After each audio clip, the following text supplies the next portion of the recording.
Assalamualaikum warahmatullahi wabarakatuh. Halo semuanya, kembali lagi bersama saya Faisal Irsyandi. Di sini saya akan menjelaskan mengenai dua istilah, yaitu istilah right issue dan istilah stock split.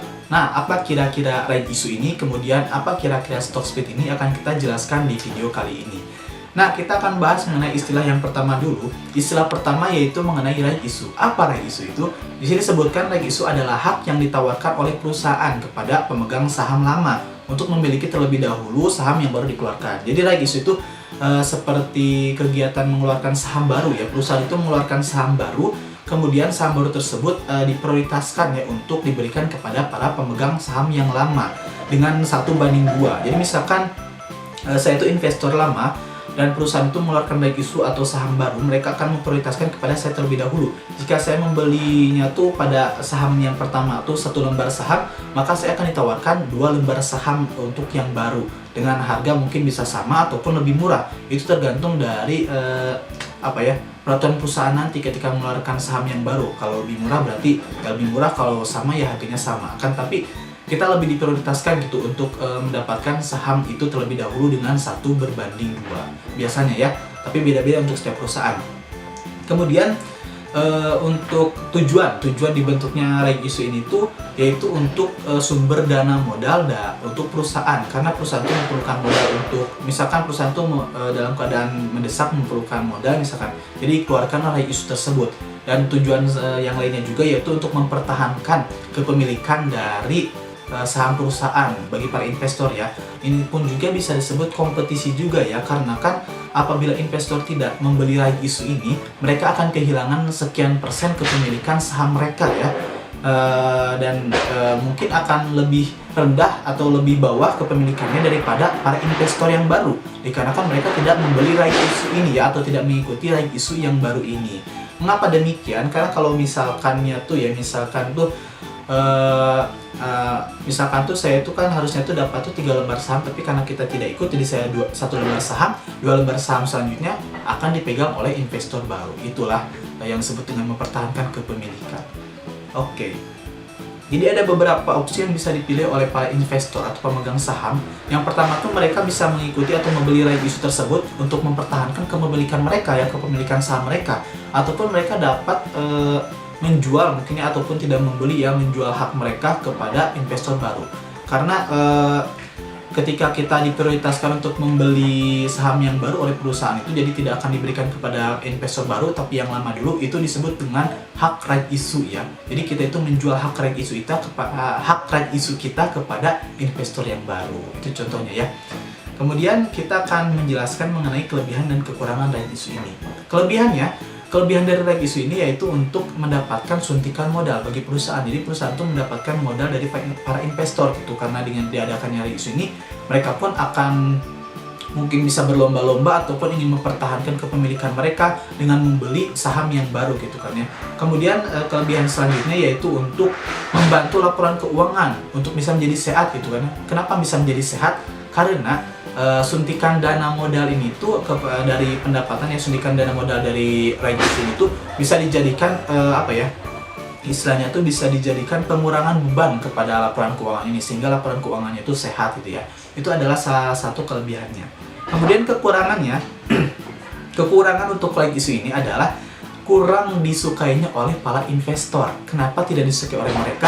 Karena mereka itu khawatir gitu, bagi mereka yang tidak mempunyai dana untuk membeli right issue ini atau saham yang baru, mereka itu akan berkurang kepemilikannya. Jadi mereka pun tidak menyukai gitu dengan adanya penerbitan right issue ini ataupun saham yang baru ini. Jadi kekurangannya itu kurang disukai lah, karena mereka tuh merasa akan kehilangan beberapa kepemilikan saham mereka karena tidak mempunyai modal untuk membeli saham yang baru. Untuk selanjutnya yaitu terjadinya delusi saham yang tidak disukai oleh para investor.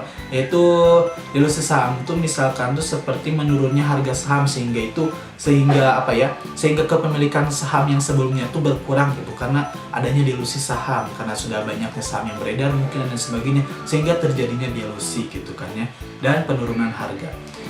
Oke, di sini kita akan bahas sedikit mengenai perhitungan dari right issue. Bagaimana cara menghitung right issue? Karena right issue itu lebih dominannya tuh kepada kepemilikan saham para investor. Jadi mungkin perhitungannya itu cukup simple saja menurut saya ya. Jadi semisalkan kita itu mempunyai kayak tadi. Semisalkan kita itu sebagai investor lama dan diadakannya sebuah right issue ataupun saham baru. Nah, kita tuh seharusnya yang sebelumnya memegang 1 lembar saham harus membeli 2 lembar saham yang baru, karena perusahaan tuh sudah memprioritaskan dan juga menawarkan kepada kita. Misalkan ya, karena saya membeli 1 lembar saham, saya ditawarkan 2 lembar saham yang baru. Kalau saya membeli 2 lembar saham tersebut, saya menjadi punya 3 lembar saham. Nah, apa ngaruhnya kepada kepemilikan? Kalau sebelum ada right issue itu 1 lembar saham itu sudah 100% kepemilikan saya ya. Kemudian diadakannya right issue, bertambah lagi 2 lembar saham. Kalau kita membelinya berarti masih tetap menjadi 100% kepemilikan kita. Itu kan 100% ya, karena kita punya tiga-tiganya. Dan kemudian apabila kita tidak membelinya, 2 lembar saham tersebut kita kasihkan kepada investor baru, maka kita akan berkurang kepemilikannya yang tadinya harus 3 menjadi 1. Dan 100 dibagi 3 itu mungkin 33,33%. Jadi kalau kita punya 1 lembar saham yang awalnya 100% kepemilikan menjadi 33,33% kepemilikan, dan kita kehilangan 66,66% kepemilikan, yaitu 2 lembar saham tadi dikasihkan pada investor yang baru.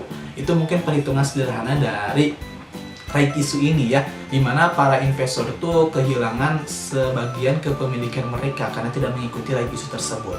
Nah, untuk penjelasan right issue mungkin udah saya jelaskan seperti itu ya sedikit. Kita akan mulai menjelaskan ke istilah selanjutnya, yaitu stock split.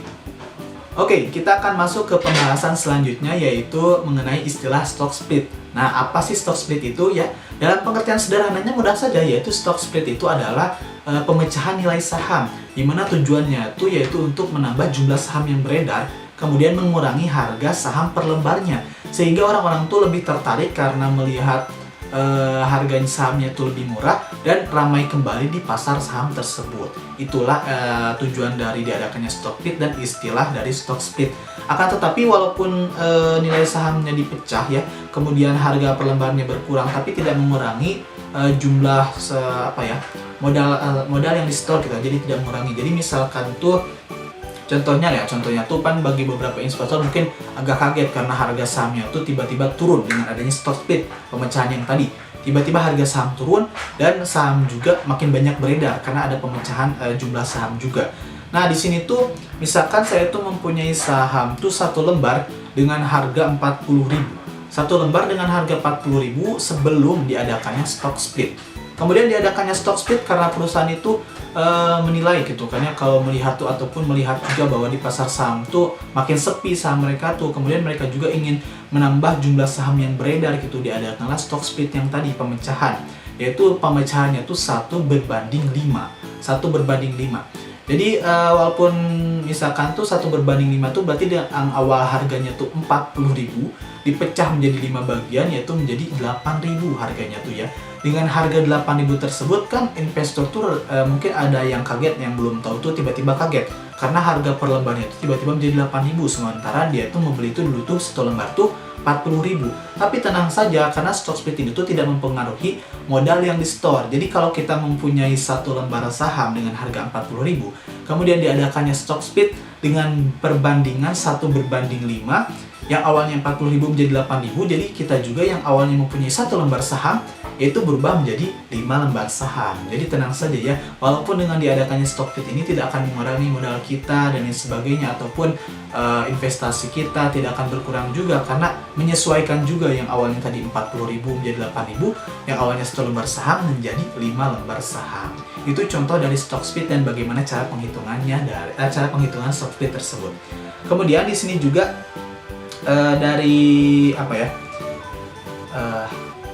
menurut signal teori di sini menjelaskan ya, menyatakan bahwa stock split memberikan informasi kepada investor tentang prospek peningkatan return masa depan yang substansial.